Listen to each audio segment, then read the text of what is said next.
इस देश को आजाद करने में राष्ट्रपिता महात्मा गांधी एक लंगोटी वाला, एक लाठी वाला, जिसके तन पर कपड़ा नहीं थे, लेकिन लाठी लेकर के गोरी सल्तनत को 7 समुद्र पार करने का काम देश के बलिदानियों के बल पर, देश के आवाम के बल पर, हिंदुस्तान के नौजवान और किसान के बल पर, समाज के सभी जाति, सभी धर्म, सभी मजहब के बल पर गोरी सल्तनत को छक्का छुड़ा करके 7 समुद्र पार करने का काम किया। उपाध्यक्ष महोदय, हमें सहिष्णु होना है, सहिष्णु रहना है। यह हमारी भारतीय सभ्यता और संस्कृति है। पल पल हमारे रगों में, नसों में वह खून दौड़ता है। इस देश को आजाद करने में राष्ट्रपिता महात्मा गांधी के नेतृत्व में जो लड़ाई लड़ी गई, इस देश को आजाद करने में जितना खून हिंदू भाइयों ने बहाया, उतना ही खून इस देश को आजाद करने में मुसलमान भाइयों ने, सिख भाइयों ने बहाने का काम किया। सबके खून से बना हुआ यह हमारा चमन है, यह हमारा बगीचा है, यह हमारा बागमा है। इसमें जो है सुनता कहीं से आती नहीं है, लेकिन जो है, जो हमारा राष्ट्रीय धर्म है, उस धर्म का हम निर्वाह नहीं करके हमारे माननीय सांसदों ने सभी चर्चा करने का काम किया।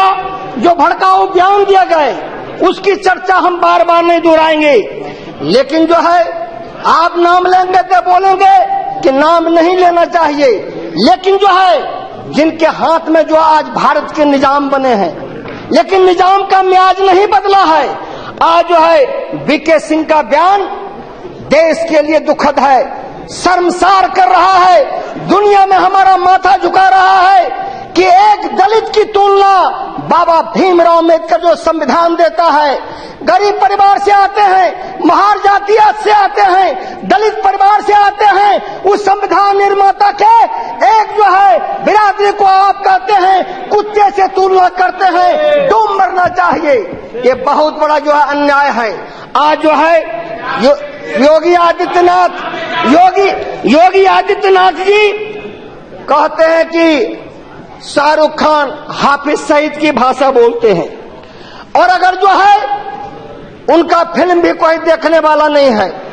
अजब की बात, हम किरदार को देखने जाते हैं, हम शाहरुख खान को नहीं देखने जाते हैं, हम हिंदू और मुसलमान को नहीं देखने जाते हैं। ये गजब की बात है। कैसा बगिया बनाना चाहते हैं, कैसा चमन बनाना चाहते हैं, कैसा फुलवारी बनाना चाहते हैं। बैजू बावरा फिल्म जो है यहाँ बैठे हुए हैं, फिल्मकार जो है, और जो है फिल्म के जो है महान अभिनेता जो यहाँ पर आदरणीय शत्रुघ्न सिन्हा जी, हम बैजू बावरा जो जिसमें जो है यह कहा गया कि मन तड़पत हरि दर्शन को, इसको किसने गाया? गाया रफीक ने। धैर्य से सुनिए, गाया रफीक ने और लिखा शकील बदायूं ने और संगीत दिया नौशाद ने। याद कीजिए, यह क्या, यही हमारा चमन है, यही बगीचा है। यानी न तो हिंदू बनेगा न मुसलमान बनेगा, इंसान का औलाद है, हम इंसान बनेंगे, हम इंसान के औलाद हैं। लेकिन जो है हमारी इंसानियत खत्म हो गई। याद करना चाहिए, ओबामा साहब यहाँ आए थे, ओबामा साहब आकर के अलर्ट किए थे, सावधान किए थे, चलते चलते सिग्नल दिए थे, यह देश जो है असहिष्णु हो रहा है, यह धर्म पर आधारित राजनीति की जा रही है। वक्त का तकाजा है कि इसको जो है रोकना चाहिए। और फिर जो दोबारा व्हाइट हाउस से भी बोले थे, लेकिन नहीं माने, और ओबामा साहब को माने न माने, लेकिन इस मुल्क के जो है राष्ट्रपति ओबामा साहब और इस मुल्क के राष्ट्रपति आदरणीय प्रणब मुखर्जी ने यह कहने, अध्यक्ष महोदय मुझे समय दिया जाए, इसलिए ये समय बार बार नहीं आता, इसलिए उन्होंने भी कहा और फिर सुनता बर्दाश्त नहीं। उपाध्यक्ष महोदय, मैं जो है 5 मिनट समय लूंगा। मैं जो है एक उदाहरण दे रहा हूं, मैं एक उदाहरण दे रहा हूं।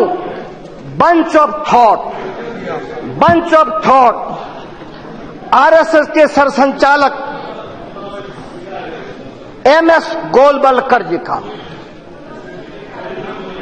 संचालक ने दलित और पिछड़ों के आरक्षण खत्म करने की जो शातिर पहल की, वह संघ के ब्राह्मणवादी सोच का हमेशा हिस्सा है।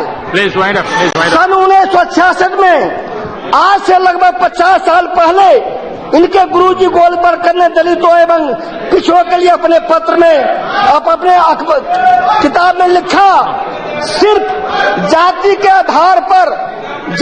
आधार आरक्षण से अलगाव बढ़ता है, इसलिए जातीय आरक्षण खत्म कर आर्थिक आधार पर इसकी व्यवस्था करनी चाहिए। इससे अगले समाज की ईर्ष्या समाप्त होगी। फिर उन्होंने लिखा कि काशी विश्वनाथ मंदिर में दलितों के प्रवेश पर अगर कोई दलित या हिंदू नेता प्रचार और घोषणा करके मंदिर आता है तो सवर्ण समाज का प्रतिरोध और आक्रोश जायज है। इस ने कहा, वर्ण व्यवस्था और जाति व्यवस्था में कुछ भी बुरा नहीं है, इसके लिए भारत को मजबूत किया है, भारत प्रगति किया है। और उन्होंने लिखा कि भारत के संविधान में कुछ भी भारतीय नहीं है, इधर उधर से जोड़कर बिना मतलब का दस्तावेज बनाया गया है। यह बाबा भीमराव अम्बेडकर का अपमान है। अध्यक्ष महोदय, एक मुस्लिम भाई अगर जो मदीना जाते हैं तो क्या कहते हैं, मदीने तक में हमने दुआ मांगी मुल्क के लिए, मदीने तक हमने दुआ मांगी मुल्क के लिए, किसी से पूछ ले इसको वतन का दर्द कहते हैं। ये जो है हिंदू मुसलमान का जो हमारा अपनापन है, हजारों साल से आरक्षण के सवाल पर, दूसरे सवाल पर, और जो है ये कहा जाता है कि पाकिस्तान चला जाओ। यही जो है अमित शाह जी ने बिहार के चुनाव में क्या कहा कि बिहार का चुनाव होगा और लोकतंत्र के महासमर में महापराजय आपका हुआ।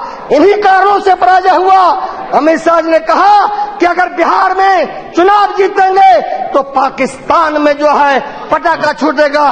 पाकिस्तान नहीं, हिंदुस्तान के हर राज्य में पटाखा छूटेगा और भारतीय जनता पार्टी आरएसएस का सर्वनाश होगा। आपका मटिया मेट होने वाला है, इसको याद रखिए, टिकने वाले नहीं है। और याजू साहब पूरा आगे होगा और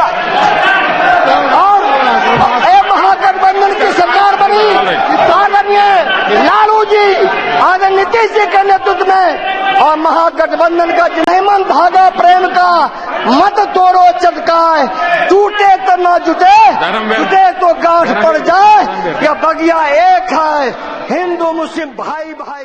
And just because two film actors, which almost I say in Make in India, their whole contribution is very good. So let's not run down Shah Rukh Khan and Amir Khan. They have contributed substantially globally for India.